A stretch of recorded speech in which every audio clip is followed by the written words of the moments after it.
పెట్టలేదు. వెంకటాచలము అని పేరు పెట్టారు. ఇప్పటి వరకు రకరకాలైనటువంటి కథల చేత ఆ పర్వతానికి పేర్లు మారాయి. కృతయుగంలో వృషభాసురుడి వల్ల మారింది, త్రేతాయుగంలో అంజనాదేవి వల్ల మారింది, ద్వాపర యుగంలో ఆ శేషుడి యొక్క కథ వల్ల మారింది. కలియుగంలోకి వచ్చేసరికి పరమాత్మ దాన్ని వెంకటాచలమనే పిలిచారు. అలా పిలవడం వెనకాతల రహస్యం ఏమిటో తెలుసా అండి? ద్వాపర యుగం పరిసమాప్తమైంది. ఇది నేను భవిష్యోత్తర పురాణంలోంచి కానీ వామన పురాణంలోంచి కానీ ఈ సంఘటన చెప్పటం లేదు. ఈ ఒక్క సంఘటన ఇప్పుడు చెప్పేది. ఇది శ్రీ గురు చరిత్రలోంచి చెప్తున్నాను. కలియుగం ప్రారంభానికి ముందు బ్రహ్మగారు కలియుగం ప్రారంభమవుతోందనగా ఈ యుగమునకు ఎవరురా అధినేత అని అడిగారు. కలిపురుషుడు అన్నారు. ఆ కలిపురుషుణ్ణి సభలో ప్రవేశపెట్టండి అన్నారు. ఆ కలిపురుషుడు సభలోకి ఎలా వచ్చాడో తెలుసా అండి? వాడు దిగంబరుడై ఎడమ చేతితో తన అవయవాన్ని పట్టుకున్నాడు, కుడి చేతితో నాలుకని చేత్తో లాగి పట్టుకుని సభలోకి వచ్చాడు. వస్తే బ్రహ్మగారు ఆశ్చర్యపోయారు. ఏమిరా నీకు సభామర్యాద తెలీదా? ఇంత దారుణంగా లోపలికి వచ్చామేమిరా అని అడిగారు. అడిగితే ఆయన అన్నాడు, మహానుభావ, కలియుగంలో ఉండేటటువంటి వారందరినీ నేను ఈ రెండింటి చేతనే పతనం చేసేస్తాను. సమయాసమయములను చూడకుండా, వావివరసలు చూడకుండా, సర్వకాలములయందు మనస్సులో కామప్రచోదనమే. రెండు, ఎంత తిన్నా రసాంకురము చేత తాదాత్మ్యతే. ఎప్పుడూ నాలుక మీద దృష్టి, ఎప్పుడూ కామమునందు దృష్టి. ఈ రెండిటి చేత మనుష్యుల్ని భ్రష్టుల్ని చేస్తాను. అందుకని కలియుగంలో నేను ఇలా వెడుతున్నాను, ఇలా మీ సభలో ప్రవేశించానన్నారు. సరే, ఇది నీ ధర్మం కనుక నువ్వు అలాగే బయలుదేరు అన్నారు. అందుకని కలిపురుషుడి యొక్క శక్తి అటువంటిది. మనం అడిగామండి వెళ్ళి, స్వామి ఇలా వస్తున్నాడయ్యా కలిపురుషుడు, మమ్మల్ని మేము రక్షించుకోగలమా? 5 ఇంద్రియములు ఉన్నాయి మాకు, ఒక్కొక్క ఇంద్రియం ఉంటేనే ఒక్కొక్క జాతి నశించిపోతోంది. ఇంకా 5 ఇంద్రియాలున్న వాళ్ళం పతనమైపోతాం తండ్రి, మమ్మల్ని ఎవరు రక్షిస్తారని మనం ఏమైనా అడిగామా పరమాత్మని? మనం అడగకపోయినా విచిత్రం ఏమిటో తెలుసా అండి? దీని గురించి మొట్టమొదట బాధపడిన వారు చతుర్ముఖ బ్రహ్మగారు బాధపడ్డారు. ఒకనాడు నారదుణ్ణి పిలిచి, అసలు కలియుగం ప్రారంభమైందిరా, ద్వాపర యుగం అయిపోయింది, ఒక్కసారి కలియుగానికి వెళ్ళి కలియుగంలో ఉండేటటువంటి ప్రజలు ప్రధానంగా ఎలా ఉన్నారు, దేని చేత బాధపడుతున్నారో చూసిరా అన్నారు. అంటే ఆయన వచ్చి వెంటనే తండ్రి గారితో చెప్పిన మాట ఏమిటో తెలుసా అండి? మొదటి మాట చెప్పాడైనా, కమలాక్షు నర్చింపక అనక కామముతోడి కామాక్షితోడి పొద్దు గడుపువాడు. నాన్న, కలియుగంలో మనుష్యులు ఎలా ఉన్నారో తెలుసా? అసలు సర్వేశ్వరుడు ఒకడున్నాడు, వాడు నియమించి శాసించేవాడు. వాడి దగ్గర కూర్చుని కాసేపు వాడికి నమస్కారం చేద్దామనేటటువంటి భావన ఉన్నవాళ్లే తగ్గిపోయారు. ఎంతసేపు సమయం గడిపినా ఉన్న ఒకే ఒక్క సంతోషం మనిషికి ఏమిటో తెలుసా? ఎంతసేపు స్త్రీ. భార్యని ముద్దులాడుకుంటూ, భార్యని పొగుడుకుంటూ, భార్యతో జీవితం గడపడం, కామాతురతతో సమయాన్ని నశింప చేసుకోవడం. మొట్టమొదట ఇలా భ్రష్టులైపోతున్నారు. రెండవది, రాజీవలోచను పూజింపనొల్లక రాజప్రభువను చుభ్రమయువారు. తనని ఉద్యోగంలో నియమించిన వాడు ఒకడు ఉంటాడు. వాడు తనకి ఒక 4 రూపాయలు ఇస్తున్నాడు కనుక వాడి యందు యోగ్యతాయోగ్యతలు ఉన్నా లేకపోయినా పొగట్ట వాడిని భ్రష్టు పట్టిస్తుందని తనకి తెలిసినా, పొగడబడడానికి కావలసినటువంటి యోగ్యత ఆయన యందు లేదని తెలిసినా, భగవంతుని దగ్గర కూర్చుని ఒక్క స్తోత్రం చెప్పడం చేత కాకపోయినా నేర్చుకుని వెళ్ళి 4 రూపాయలు ఇస్తున్నారని ప్రభువుల్ని పొగుడుతున్నారు నాన్న ఇవాళ. కలియుగంలో వచ్చిన రెండో భ్రష్టత్వం అది. మూడవ భ్రష్టత్వం ఏమిటో తెలుసా నాన్న? శ్రీనాథు సేవింపనొల్లక శ్రీమంతులయ్యుండ తలుచువారు.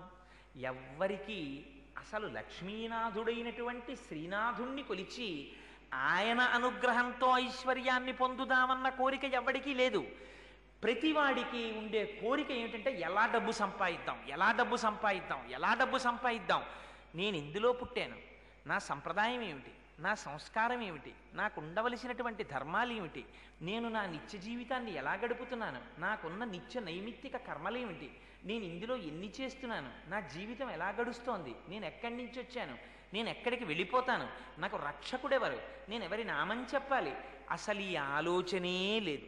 ఉన్నదల్లా ఆలోచన ఏమిటో తెలుసానన్న, ఎంత సంపాదిద్దాం ఎంత సంపాదిద్దాం ఎంత సంపాదిద్దాం, అంతే. ఇది కలి యొక్క విశేషమైనటువంటి ప్రభావం. నారాయణుని చేరు దారి కానరాక అధముల నోట పడెడివారు. నారాయణుడనేటటువంటి వాడు ఒకడున్నాడు, ఆయన్ని సేవిద్దామనేటటువంటి ఆలోచన ఒక్కరికి లేదు. ఎవరిని చూసినా పాపం అయితే అయింది, కానీ ఎల్లాగో అలా ఇది చేసేసి మనం ఆనందంగా ఉంటే చాలు, మనం సుఖంగా ఉంటే చాలు. సాక్షకుడున్నాడు, అందుకని నారాయణుడు అన్న పేరు వాడారు. నారములన్నిటికీ ఆయన ఆయనమైన వాడు. అట్లాంటి స్థితిలో లోపల వాడుండి గమనిస్తున్నాడని కూడా చూడకుండా అన్ని పాపములు చేసి మనం ఆనందంగా ఉన్నాం ఆనందంగా ఉన్నాం ఆనందంగా ఉన్నాం అనుకుంటూ ఊబిల్లో దిగిపోతున్నారు నాన్న మనుష్యులందరూ. నాకు వాళ్ళ యొక్క స్థితిని చూసి చాలా జాలి కలుగుతోంది. అసలు వాళ్ళు ఎలా ఉద్ధరింపబడతారు తండ్రి అని అడిగాడు. అడిగితే బ్రహ్మగారు అన్నారు, నిర్హేతుకమైన కృపతో పాపరాశి ఇంతగా పెరిగిపోతున్నప్పుడు కేవలం తన నామం చెప్తే చాలు మురిసిపోయి ఉద్ధరించగలిగినటువంటి దయాశాలి అయిన వాడు శ్రీ మహావిష్ణువు ఒక్కడే. అందుకని శ్రీ మహావిష్ణువు కలియుగంలో భూమి మీదకి వచ్చేటట్టుగా నువ్వు ప్రచోదనం జరిగేటట్టు కార్యక్రమాన్నందు ప్రవర్తించు అన్నారు. ఎందుకని బ్రహ్మగారికి జరగబోయేటటువంటి విషయము శ్రీ మహావిష్ణువు యొక్క ఆలోచన తెలుసు కనుక. ఇది స్వామి గ్రహించారు. కలియుగంలో ఉండేటటువంటి జీవుల అల్పాయుర్దాయం, యజ్ఞయాగాది క్రతువులా చెయ్యలేరు, భూరి సంభావనలా ఇవ్వలేరు, పూజాదికములు నిర్వహిద్దామంటే ఆ పూజాదికములు అసలు ఎలా చెయ్యాలో కూడా సరిగ్గా తెలియదు, ఆచార వ్యవహారములు తెలియవు, సంప్రదాయములు తెలియవు. ఇటువంటప్పుడు వీళ్ళు ఎలా ఉద్ధరింపబడతారు? అందుకని ఇది వెంకటేశ్వరుడి యొక్క వైభవం, వెంకటాచలమునకున్న వైభవం, శ్రీ మహావిష్ణువు యొక్క దయ ఇక్కడుంది. ఆయన ఒక మిష పెట్టాడు, భృగువులో ప్రవేశించాడు. అది మీకు పద్మావతి శ్రీనివాసుల పరిణయం చెప్పినప్పుడు ఆ భృగువు యొక్క వృదంతం చెప్తాను.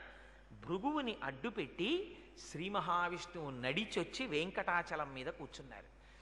ఆ కూర్చోవడం చేత దాన్ని వెంకటాచలం చేశారు. వెంకటాచలము అని దాన్ని పిలవడం వెనకాతల ఉన్న రహస్యం ఏమిటో తెలుసా అండి? కలవు నామస్మరణ. మీరు యజ్ఞం చెయ్యలేరు, యాగం చెయ్యలేరు, మీరు పెద్ద పెద్ద క్రతువులు చెయ్యలేరు, సరిగ్గా కూర్చుని పూజే చెయ్యలేరు.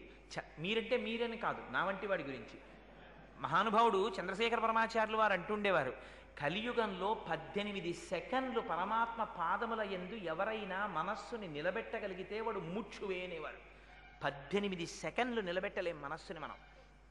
మనస్సు చంచలమై కదిలిపోతుంటుంది. సదా మోహాటవ్యాం చరతి యువతీనాం కుచగిరో నటత్యాశాఖా స్వటతి జడితి స్వైరమభిత కపాలిన్ విక్షోభే హృదయకపి మత్యంత చపలం దృఢా భక్త్యా బధ్యావా శివభవదధీనం కురు విభో అంటారు శంకర భగవత్పాదులు. స్వామి అస్సలు నిలకడలేదు, కొమ్మ మించి కొమ్మ, కొమ్మ మించి కొమ్మ, కొమ్మ మించి కొమ్మ దూకేస్తోంది. ఇది కోతెనబడేటటువంటి మనస్సు. తమకంబొప్ప పరంగనాజనుల పరద్రవ్యంబులన్ మృత్యులింగ మహోద్యోగము చేయునెం మనము దానింపట్టి వైరాగ్య పాశంబులన్ కట్టి బిగించి మీ చరణస్తంభంబునన్ కట్టివైచి ముదంబెన్నడు కల్గజేయగదవో శ్రీకాళహస్తీశ్వర అంటారు. స్వామి ఎప్పుడు చూసినా ఎక్కడ దొంగతనం చేద్దాం, ఏ స్త్రీని చూద్దాం, ఎవరింట్లోకి ఎడదాం, ఈ తాపత్రయమే తప్ప నీ పాదముల యందు చేరట్లేదయ్యా, భక్తనే పాశాలేసి కట్టేవయ్యా అంటారు. రోషీరోజుదు కామినీ జనుల తారుణ్యోరు సౌఖ్యంబులన్ బాషీబాయుదు పుత్రమిత్రధన సంపద్భ్రాంతి వాంఛాలతల్ కోశీ కోయదు నామనంబకట నీకున్ ప్రీతిగా సత్క్రియలు చేసి చేయదు దీని త్రుళ్ళడచవే శ్రీకాళహస్తీశ్వర అంటారు. చేసినట్టుంటుంది జారిపోతుంది, స్తోత్రం చేసినట్టుంటుంది జారిపోతుంది, భక్తితో నడిచినట్టుంటుంది జారిపోతుంది, తప్ప సర్వేశ్వరుడి పాద పంజరములోకై ప్రవేశించదు. తండ్రి నీ పాద పంజరములో ప్రవేశపెట్టి నన్ను రక్షించంటారు. అదిగో ఇది మహానుభావుడు మన యందు కృప కలిగిన వాడు కనుక ఆయనే నడిచొచ్చారు. నడిచొచ్చి 10 హుండీలు పెడితే బాగుండదా? ఈ 10 హుండీలు పెట్టకూడదా? పెట్టరు. అక్కడే హుండీ యంత్రం ఉంది కింద, అది లాగుతుంటుంది. ఎందుకంత డబ్బు వేయించుకోవడం వెంకటాచలపతి? ఎందుకు వెంకటేశ్వర స్వామి తలనీలాలు పుచ్చుకోవడం ఎందుకు? మంది సృష్టించిన వాడికి మన వెంట్రుకలు తక్కువయ్యాయా? పట్టుకెళ్ళి ఈ తలనీలాలు పుచ్చుకోవడం ఎందుకు? ఆయన తలనీలాలు పుచ్చుకోవడం వెనక